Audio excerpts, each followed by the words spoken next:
just finished my first year of undergrad. Okay, cool. So after first year of undergrad, is when you had started off. And what was your fast start when you started? So I didn't even know until a few years later. It was just over 1K. And I think at the time the prizes for that was an ice cream scoop for a fisherman solution. Uh, But that's what I won, just over 1K.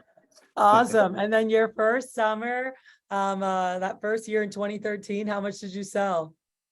2013, I sold, I want to say it was right around 6, maybe 7K. I said it was under 10. I knew for sure it was under 10. Stood out with his attitude, with his energy, worked really hard and put himself in a position in the next summer to actually run his own branch and do that. I had moved here and he got a chance to meet Mr. Andy Janti, one of my best friends of 21 years. Met him at Summer Conference 1, which Fran can tell you, like, get to the conferences. You guys get to meet some unbelievable people and you never know how it'll impact your life. It changed my life. That's true. Yeah, I don't know that Francisco even thought what was going to happen in 2015 when he went to S1 and met Andy, what his life would be like now. And so if you can share real quick, like what were, and I know I'm going to give you to talk and give tips, but I just wanted to share a little background because you're not someone that started out the gates kicking ass. Some of these guys sold $6,000 their first weekend. Megan's their first weekend. Burke, we had 3 people last week sell $10,000 their first weekend. That was not Francisco. But Francisco, now, can you share your averages now on how much you've sold? My current averages? Mm-hmm. Oh, yeah. So right now, my averages on my appointments, they're almost always over $1,000. When I get into push mode craziness, it's over 1,200. Referrals, my last SE2 or the SE2 before that, I think it was over $1,400, which is pretty nutty because I don't feel it. I'm in the grind, I'm in the zone, and I'm just having a blast going from client to client. When I scheduled appointments before, it was always like around 60%, meaning if I would schedule 10, only 6 would show up, which is pretty average. But when I'm in push mode, it goes up to 7, 80, 8 out of 10 show up. It's insane. And I'm just nonstop closing. My closing, unfortunately, I've always had a higher closing ratio than I would say a lot of people, but it's not much to say for average orders, like just $100 or $200. Right. But yeah, now I was going to say, one of the things I was going to say, your average order used to be in the $100 range. And now it's in the $1,000 range. His closing was always solid and it's gone up even higher, but that's just because Francisco's naturally a very like happy person, right? And like, hold on, I don't know what's going on, but let me make sure everyone's muted. So Francisco has this happy energy and naturally, it's infectious, right? Like if he's excited about something, people are going to get excited about it. But what do you feel? You might be sharing this in your talk, so then you could say, I'm going to share. That's fine. No, this is natural. This is good. But I wanted to know, and then I'm going to hand it to you. What do you feel were some of the shifts from pre-Andy, right? When I first moved here in 2015, what you had done since you started those 2 years from 2015 to now, these 8 years. But just like in that, I don't know if you can think back to 8 years ago, like in 2015, 2016, when that shift was going on, what are some of the things that helped your mindset shift? Like, how did your sales increase, right? Like, because I know part of it was internal and then part of it was skill set wise, and that I'm excited for you to share. So I'm going to stop talking. I'm going to hand it to you. No, you're fine. So that's how it started. And it would be with the 3 things that Andy taught me. So what's hilarious is I remember being a younger rep and I would do my best on my pushes. So I remember my first push ever was it was a Summer Conference 3 at CFC, and I sold like 3K, which for me was my proudest push up to that point, which is nothing compared to what I do now, being over 50 or 100K a push. But I remember looking at this one rep called Caitlin Hintz my first couple of years, even in my first summer, where she would sell $2,000, $3,000 on her orders, ultimates with stainless steel table knives, all kinds of crazy things. I would look at it with like, wow, like it just seems so far behind me. Like so far ahead of me. Fast forward, I remember I saw that miraculously years later, Caitlin wasn't in the company anymore. I got this referral, and And I'll never forget, there was this picture about this older lady next to an Ultimate with stainless steel table knives, which I thought was really mind-blowing awesome. Years later, I got referred to that lady miraculously. And I ended up selling her a flatware chest and a bunch of other stuff too. But the point of the matter is that it was crazy because I remember looking at Caitlin Hintz selling all that to a customer. And now it's like, what do I always do? Plus way more than that. And it's insane because it was just so crazy. But anyway, here's the 3 things that Andy taught me that got me to that mentality, to that point, to really start putting things in motion, to really sell a lot, over 1,000, 2,000, on over $1,000 on average. So the first thing he taught me is environment is everything. Not just your physical environment. Trust me, that part is important. Making sure your phone is off on do not disturb. There's no other text messages, unimportant things that can interrupt you, that can disrupt your flow of work. You're in a focused environment physically. But not just that, also the people around you, which is why I love Kathy, you and Olive and John's and what you guys do with your office. Alliance calls in the mornings. The energy, the focus, the positivity around you really matters and dictates a lot of how far you will be able to go on your own, especially. That's why whenever I make calls with my friends, with my Cutco sales professional friends that are hundreds of thousands, if not over $1 million, I make a stern rule. I don't care if they're way over ahead of me in career sales. I will kick them off my Zoom call if they say anything negative while making calls. And it's very, very important that you keep a positive mindset the whole time. Most of the time, every call goes great, but every once in a while, just something goes wrong. And then when my buddy next to me ends up telling me, yeah, keep going, it's amazing energy, right? This is the same thing in a push. So environment is everything, around physically and people around you that you surround yourself with. The second thing he taught me opened up a can of worms that allowed my closing ratio not to just soar, but also my average order started increasing with this because I was having way more fun. He said, be yourself. And my mentor was great. He never gave me many conditions. He just said, be yourself. And I had that first push, he gave me that tip, was the most fun push of my life. And it was my first ever 10K push. I will never forget that. Never, ever forget that. And I am so serious with you. You can find a way to be yourself, to have fun. It will change everything. And the final thing he taught me, and this is what really will kick off this talk for closing on bigger order, or closing and having bigger orders, is close on the biggest set we have. So in the manual, we all know how we close on the homemaker set. Once again, my mentor, Andy, he's gifted. Didn't really tell me what to do. He just said, close on the biggest set we have. So I looked back at the manual. I looked back at the names and uses section for the homemaker pieces. I looked at the close and I was like, wait, I can easily close on the biggest set we have using the manual, which is the ultimate set with steak knives. So I tweaked it. My names and uses, boom. Instead of going over the homemaker pieces, I went over the ultimate pieces first and then quickly mentioned the homemaker pieces at the end. Just like how I would go ahead and pull out a paring knife. Oh, and the paring knife is amazing. I polish it with my polishing cloth, hand it to my customer. It has a full length, like the handle is full length. It actually fits in the palm of your hand. It's not stabbing in there. It's extra sharp and it's Cutco. Feel it. How is it amazing? Cut with it. Right? With the homemaker, I would go on with a trimmer. I would go on with a petite carver, slice the tomatoes as thinly as you can. Customers would lose their mind. Instead, I started doing that with the ultimate pieces. Even if I didn't have a homemaker piece though, I would still talk about it and tell them. Like, I remember one of the last pieces I needed to get early on in my career was a butcher knife and a chef knife. I would still say the butcher knife is amazing. It's long, it's got a lot of metal in the front, so it's great for splitting through watermelons, cantaloupes, honeydews, and segmenting any of your raw meat, from tenderloins into filet mignon, from getting a full loin into steaks. It's amazing. Right, chef knife, it's great for chopping veggies. Even though I didn't have it, I still talked about it. Same thing with the ultimate set. So I would start explaining how the salmon knife is amazing for filleting through thin slices of skirt steak to prepare your fajita meat. It's amazing for fish, salmon. If you want to go ahead and get thin and close to the meat and lose as little meat as possible, but get that skin off that you don't want and fillet through it all, the salmon knife is amazing.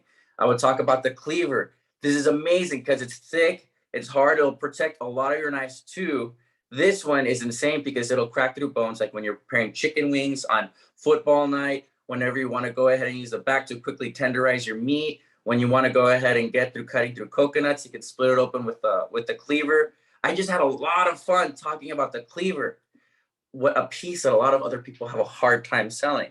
And it's just such a great knife to use. And I would hand it to my customer when I did have it, give it to them, and they'd be like, I want you to cleave through this piece of potato. They're like, cleave it? Yeah, I want to hear the puh on the table. Okay. And a piece of potato will go flying. It would land. And then their eyes would be wide-eyed because they never had so much fun with a knife splitting through that potato with a heavy cleaver. So on and so forth. That was one easy, simple manual change I made.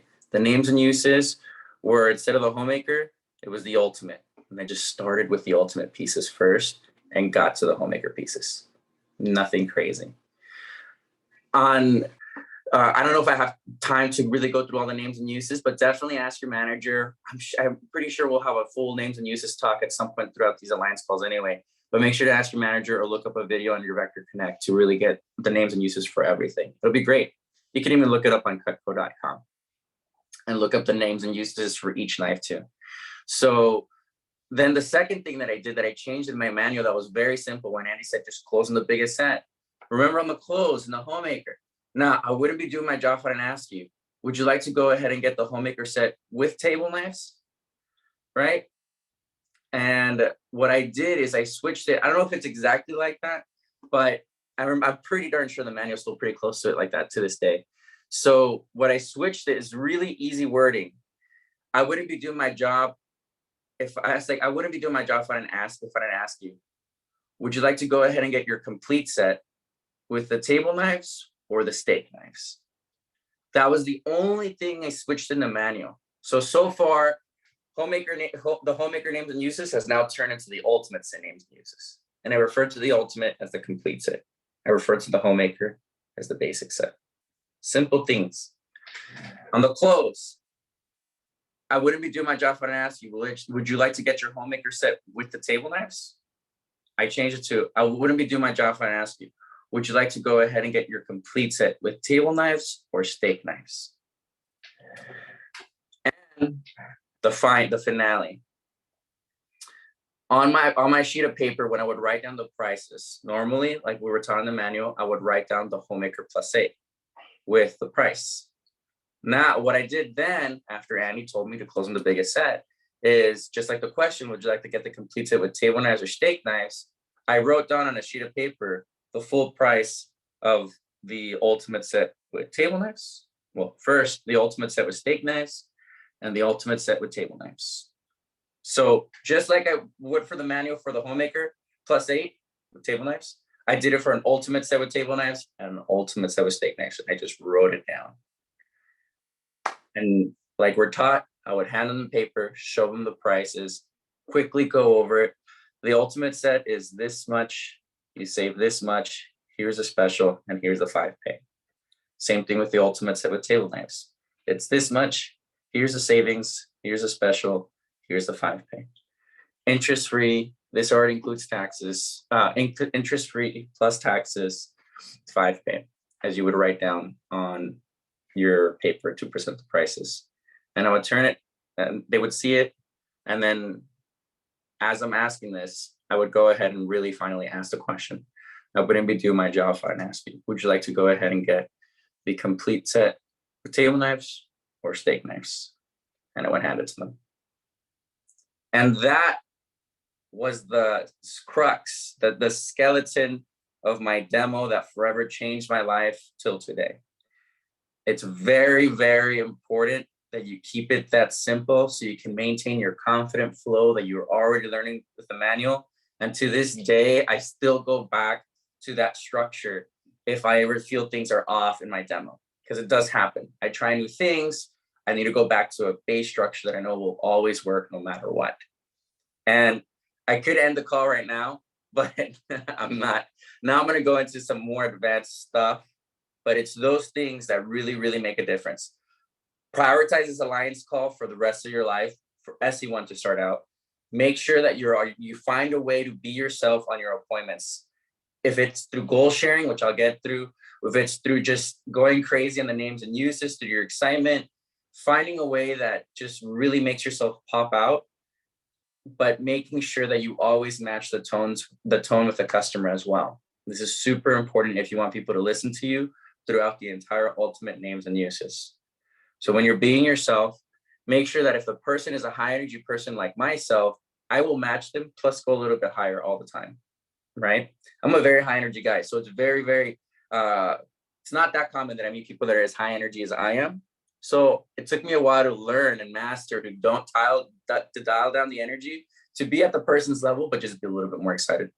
My girlfriend is the exact opposite of me. She sold 10K her first summer when we met 7 years ago, which is hilarious. And she friend-zoned me for 4 of those. Well, actually, it was 10 years ago when we met.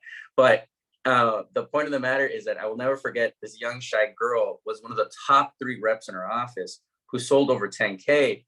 Exact opposite for me, but she was really good at being very chill and going up from there, which is the exact opposite. I had the problem with having to dial it down. So just remember, match the customer's tone and dial it up just a bit from there. And the final thing is, as a final reminder now, is closing the ultimate. Closing the ultimate. What? Closing the ultimate. You got it. So now let's go ahead and see how I prepare a customer for such an amazing appointment to buy a lot. It starts on the phone. One thing that Andy taught me over our pushes over the year is always tell a customer to take advantage of me for a great deal. And I would build that up. So when I'm making a phone call, I used to only do this on a demo, but now I do this on every phone call because every appointment during a push is super, even more so precious than the rest of the year. And I only want to see people during a push when I have a sales contest that I want to crush, that I make sure I see people who are ready to buy. And this is how I do it. I do my regular phone approach. And at the very end, after I firm up, I typically add on. Oh, sorry. I just got a referral. Yay. Customer just texted it to me. Oh, that's great. So my morning got even better. So yeah, on the phone after the firm up, I always say, hey, I really want to be number 1 for this sales contest. So make sure to take advantage of me to get the best deal out of anything you want while I'm there. I'll see you Tuesday at 6. Boom. Right. I really want to be number 1 for this sales contest I'm in. So make sure to take advantage of me to get the best deal on all that you want. Now, number 1's my goal. Your goal may be top 10. Your goal may be just to be recognized on stage. Then say that. I want to be recognized on stage for this sales contest. So make sure to take advantage of me to get the best deal on all that you want. That's place number 1 where I say it at the end of the phone call. The customer typically goes, you got it. Sometimes they'll be like, well, I'll just see what you got. And I'm like, that's totally fine. Thanks so much. But they totally get that I'm in a sales contest and that I'm really excited to sell as much as possible. And they're getting a benefit from me. It's not just me trying to sell a lot. It's me trying to sell a lot and they get the best deal out of it. And that's why you call your managers on the phone on your appointments as many times as you can. When I started mentoring with my mentor, Andy, all those years ago, I called him on every single appointment. And it reminds me, I should probably push him to let me do that more often. But yes, even now, almost 10 years later, I'm still saying that I should call my mentor because it's that important. There's something special about a client seeing you and you call your manager on the appointment to get them a special deal. And it just is this magical moment where they're like, they flare up. They're like, wow, this rep is working really hard for me. I better get the best deal out of this. And it's moments like that that a customer sees, ends up wanting to buy, not just because their friend referred them or because it's just awesome. It's really weird. They'll be like, this guy's fighting so hard for me, fighting for me to get this great deal. I have to buy something with him. And remember that a lot of the times my customers buy big, not just something. I will sell something. I have a high closing ratio. But the reason they will buy big is because, and they've told me many times, thank you for fighting for me. In those explicit words, I'm excited to get this $10,000 package, right? Knives, cookware, flat, or if it was just the biggest knife set, the ultimate set, they really, really appreciate that. So make sure you fight for your customers, and it starts with calling for them. calling your managers to get better deals, and then take notes on how you can do a better deal throughout this push, so you can also offer some special things. I remember at the beginning when I was trained in my first, after advanced training 1 or 2, they taught us, and you guys may have a different way to close, and that's totally fine. But something they taught me special was really, really unique that I felt really cool for was my manager taught me that when I'm closing on the homemaker set, and you can do the same thing with the ultimate, after you close, the customer gives you your objection. Your first question you typically ask on your objection handling is it so, hey, Mrs. Harrison, whatever the customer's name is, or Pete, I just call everybody by first name. Hey, Pete and Cindy, so if you don't mind me asking, is it just a little bit too much money or is it too many pieces? Once again, objection handler right there from the manual. And typically they'll say too many pieces or too much money or both, right? And it's like, okay, well, let me show you something very special that I'm doing here for my sales contest today. I'm glad you said that. And I'll write down an option A. I'll make sure to find out which one they wanted more. Are you guys more excited about table knives or steak knives? Okay, let's say they say steak knives, right? And I would go ahead and write down on a piece of paper, on the same paper, the same thing. I would go option A and option B. And this was my drop down before I got to anything else. And it helped me sell a lot of homemakers when I did it. And then when I did ultimates, it helped me sell a lot of ultimates. Option A was for the ultimate set with steak knives, a $200 discount, which was really great. And then, or, it was actually a $250 discount. So $250 discount, subtract it from the price, and there's a new 5 pay. That's option A. Option B, which was my favorite one, very simple. I would go ahead, the regular price, the normal price of the ultimate set with steak knives that you already showed them, right? The special price. And I would go ahead and give them 4 freebies. And if you could guess what they are, it was a can opener, pizza cutter, ice cream scoop, and vegetable peeler. It adds up to just over $200 of free stuff. It's amazing. It's just a little bit more. It's a little bit less than a $250 discount, but it's in terms of value of the free stuff you're giving, but it's still great. So then I would go ahead and just close on this option as my drop down. It's like, so, hey, Mrs. Jones, here's option A. So here's the special price for the complete set with steak knives. With a $200 discount, it brings it down to this, or you can do it in 5 payments. This one is more economical. This option A. Option B, it's the same original price we saw earlier with the same special discount already built in. And here it is in the 5 pays, the 5 pay like we talked about before. But with this one, you get a bigger bang for your buck. You get over $200 of Cutco for free, 4 gadgets, being a can opener, an amazing pizza cutter, the freaking great ice cream scoop, and a vegetable peeler. This option gives you a bigger bang for your buck. It's a little bit more in value than that discount. And I wouldn't be doing my job if I didn't ask you with this one either. Would you like to go ahead and get option A or option B? And I would stay quiet and let them talk about it. This is something you can call your manager for help with, and they'll have you write it down on paper, or if you're doing a virtual, still write it down and show it on your screen, right? So it's very, very important. Things like that, I learned from calling my manager, that I started doing that more throughout the push without necessarily having to call him for that. But when I did call him during that, or a little bit that, it helped me manage the whole drop down process. And it helped me get better at dropping down, at closing bigger. And a lot of the times when you write down everything and a customer is able to see how you're dropping down, and then they decide on something lower here, they'll keep looking down at everything else you wrote above, all the crazy specials you saw with your manager, what you were working hard for to get for them. And they're like, you know what? I'm going to go back and get these signature set with steak knives, the deal we talked about earlier. And that has happened a lot, where they see what you fought for and they upsell themselves to a bigger set. It's very, very important that you call your manager. So that's that. Now, going to the beginning of the demo, I've talked to you about how to prepare them on the phone. Well, we've talked about the mentality of this whole thing. We talked about preparing them on the phone and then preparing them on the demo. So here's how I go ahead and conclude this awesome way to go ahead and sell over $1,000. When I walk into a customer's home, I always compliment them.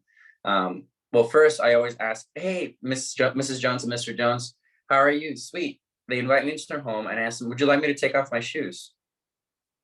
And I always do that out of respect. Always, always, always. And it's something nice that I do every appointment at the beginning. It keeps a level of consistency that I know I'm going to crush it. I don't know why, but just me asking that, no matter if it's like, I know customers sometimes just live out in the outdoors, and there's just dirt everywhere naturally. I get it. Sometimes they just have a lot of pets, but I always ask them if I can take off my shoes. So I do whatever I need to do there. I walk into the appointment and I always look for their house and something that I genuinely want to go ahead and compliment them for. Whether it was a really nice car at the back that I saw in the front that was parked out there, or their house, if it's a really nice house, or if they have a really cool painting, or if they have like just something cool that stands out. Sometimes people have like these really intricate, like you'll see like a bottle of like tequila or alcohol or something with some like weird design in it. Sometimes like I'll see customers like a tequila bottle with like a cactus. Does it have to be a tequila bottle? No. Could it just be regular glassware with some sort of decoration? Yes. But the point that I'm saying at is I'm looking for something to genuinely compliment them on as soon as I walk into the appointment. That way they like me a lot more, but I'm also being honest about something that I really like. And these are very key to just building that initial relationship, showing respect and appreciating them, for who they are. Then I get down on the appointment. I thank them profusely for allowing me to do this with them. It's like, thank you so much. And then the show starts. So, hey, Mr. and Mrs. Jones. So here's what you can go. Here's what you can expect. I'm going to talk to you a little bit about myself, show you some amazing Cutco stuff, and then I'll get straight to your favorite part, the prices, right? And I say with a smile. They're like, okay. So can I share with you my goal real quick? And I always ask for permission. Can you ask that question in a variety of ways? Of course you can. I was like, hey, can I tell you something that's very important to me? Right? Or can I tell you why I was telling you on the phone that to take advantage of me to get the best deal out of my sales contest real quick? You can ask that in a myriad of ways, but just make sure you ask for permission. So, hey, can I quickly share my goal with you? Sure. And this is very important how you build it out. I really want to be standing up on stage at the end of this sales contest. There are hundreds, if not thousands of reps of us Cutco reps going crazy right now selling Cutco to see who's going to be the last one standing or who will be the last one standing on stage at the end of all this. I've got 2 weeks and a half, Mr. and Mrs. Jones. I've sold $2,000 so far. My goal is to go ahead and get to over $10,000. Only exclusive few amounts of people every year get to this point. I really, really want to be one of those few. So thank you so much for letting me doing this. And because of this sales contest, it is the best time of the year to see me. So make sure to take advantage of me to get the best deal out of all that you want here today with me. So thank you so much. Right. So I built it up. Whatever your goal is, please share it. If it is 10K, if it is just to be on stage, if it is to sell $3,000, if it is to sell $20,000, $30, $50, 100, if it's to win a company trip, if it's whatever exciting goal it is, make sure it's exciting, right? Paying off bills isn't that exciting. It's not customer. I really want to pay off my bill, right?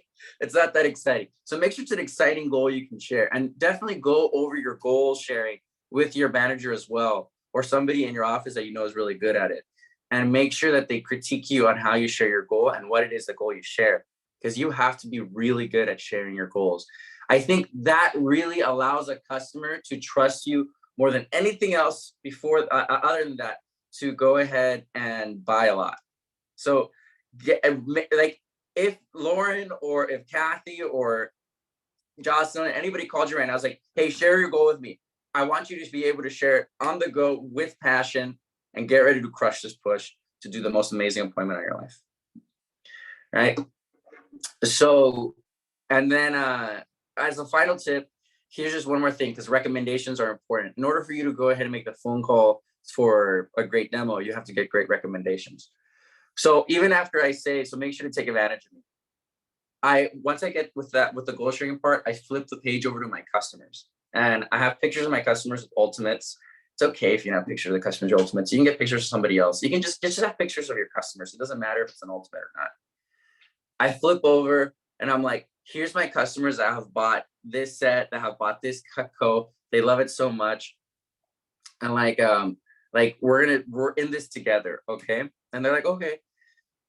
Now at the end of this, I really hope that you like me enough that you get to introduce me to so many friends, like my customers here, so I can go ahead and break this record, right?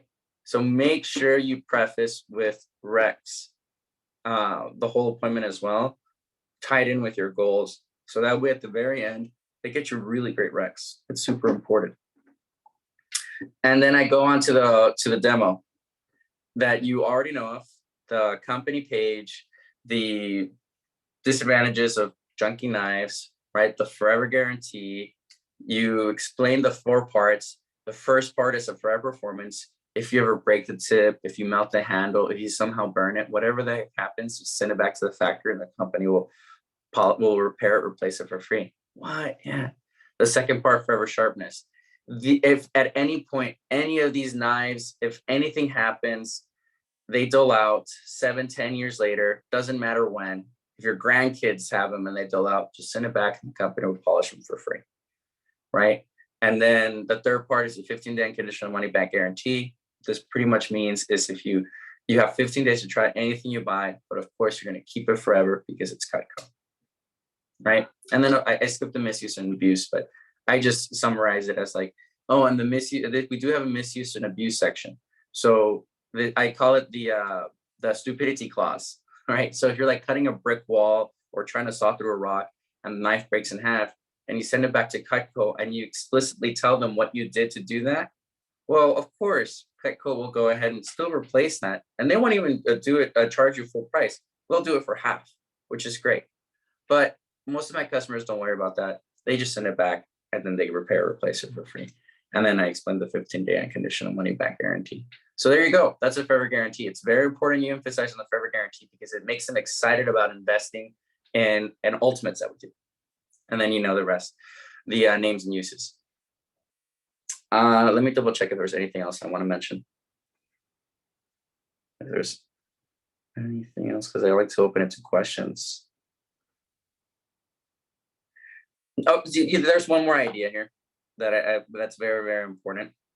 So now you have a demo, now you have a mentality, now you have a plan to really figure out how to, or to really have fun and show a lot of big items like the ultimate set with steak knives and table knives and sell a lot of them. Now, I don't just sell ultimate sets with steak knives and table knives. I sell a lot of gadgets with it, a lot of cookware, a lot of flatware, hunting knives, pocket knives, lockback knives, gifts. We're going to have way more talks throughout the push for that. But do remember, my number one motto on every appointment is show everything. Everything you have in person, everything you've won, anything you're going to buy new, anything you can borrow from a friend, like whatever you can, just show it. If you need, if your parents have Cutco, take some of that. As long as it looks nice and new still, take some of it, ask your parents, do whatever you can to show as much Cutco. And even if you physically don't have it, it's okay. We have a lot of people on virtual selling a lot. So make sure that you have either pictures of it, it's all in your catalog, talk to them about it, show it to them. And one of my favorite things to do is to even go on youtube.com and you can show a Jason Jeffrey cookware video and quickly show it to your customers as well. Fun little things like that in case a customer does ask you about cookware, or if you want to bring it up without making it any more hard, any more difficult, just making it very easy. You can go on youtube.com, Google Jason Jeffrey's cookware video. You can ask your manager for it. And it's a video you can show your customers real quick. All in all I'm trying to say here is just show everything. Even if you don't actually have it, just show it in the catalog. You'll sell a lot more just that way too. And I believe that's it. Any questions?